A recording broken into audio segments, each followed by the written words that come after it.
ലോകാ സമസ്ത സുഖിനോ ഭവന്തു. നമ്മുടെ പ്രകൃതിയിൽ നിന്നും പഠിക്കാൻ പറ്റാത്തതായ പാഠങ്ങൾ ഒന്നും തന്നെ ഇല്ല.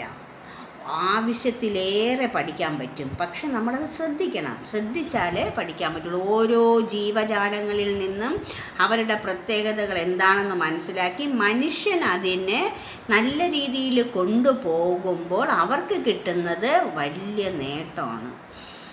ഇതിന് അറിവെന്ന് പറയും. ഈ അറിവ് ചെറിയ രീതിയിലല്ല നമുക്ക് പ്രയോജനപ്പെടുന്നത്. പ്രകൃതിയിൽ നിന്നും കിട്ടുന്ന അറിവിനേക്കാളും വലുതായിട്ടൊരു അറിവ് ഒരിടത്തു നിന്നും കിട്ടാനില്ല. ജീവജാലങ്ങളെ ശ്രദ്ധിക്കുമ്പം അവയിൽ നിന്നും നമുക്ക് കിട്ടാൻ പാഠങ്ങൾ വളരെയേറെയുണ്ട്. കോഴിയുടെ കാര്യം തന്നെ എടുത്താൽ ഓരോ ജീവജാലങ്ങൾക്കും പ്രത്യേകതയുണ്ട്. കോഴിയുടെ കാര്യം തന്നെ എടുത്താൽ 4 പ്രധാന കാര്യങ്ങൾ നമുക്ക് പറയാം. പക്ഷെ 4 അല്ല, അതിൽ നിന്നും ഒരുപാട് പഠിക്കാൻ ഞങ്ങൾക്കുണ്ട്.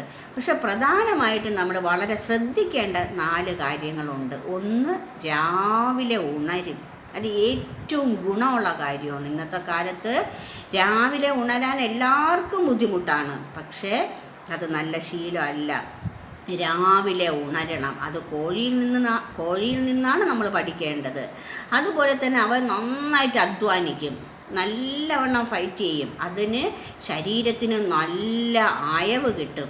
അതും കോഴിയിൽ നിന്ന് നാം പഠിക്കേണ്ടതുണ്ട്. പിന്നെ എല്ലാവരും ഒത്തുചേർന്ന് നിന്നാണ് അവർ ആഹാരം കഴിക്കുന്നത്. അതിനു പുറമെ ഈ ആഹാരം സ്വയം പ്രയത്നത്താലാണ് അവർ ചെയ്യുന്നത്. കാരണം നന്നായിട്ട് ചികഞ്ഞ് ഭൂമിക്ക് അടിയിലുള്ള അതിലെ മണ്ണിനടിയിലുള്ള ജീവജാലങ്ങളെ തേടിയെടുത്ത് അവ ഭക്ഷിക്കുന്നു. അപ്പോൾ ഇത്രയും നല്ല ഗുണങ്ങൾ ഒരു കോഴിയിൽ നിന്നും നമുക്ക് പഠിക്കാം. അതുപോലെ ഓരോ ജീവികളെയും നമ്മൾ ശ്രദ്ധിച്ചാൽ അവയിൽ നിന്നും നമുക്ക് ധാരാളം പാഠങ്ങൾ പഠിക്കും. മനുഷ്യന് മാത്രമേ അറിവുള്ളൂ. ഈ അറിവ് പ്രയോജനപ്പെടുത്തുന്നവൻ മാത്രമേ മനുഷ്യനാകൂ. എല്ലാ തരത്തിലും ബുദ്ധിപൂർവം ജീവിക്കുക. ഭഗവാൻ കൂടെ ഉണ്ടാവും. എല്ലാ നന്മകളും നേടിയെടുക്കുക. എല്ലാവർക്കും ഈ മഹാഭാഗ്യം കിട്ടും. ലോകാ സമസ്ത സുഖിനോ ഭവന്തു.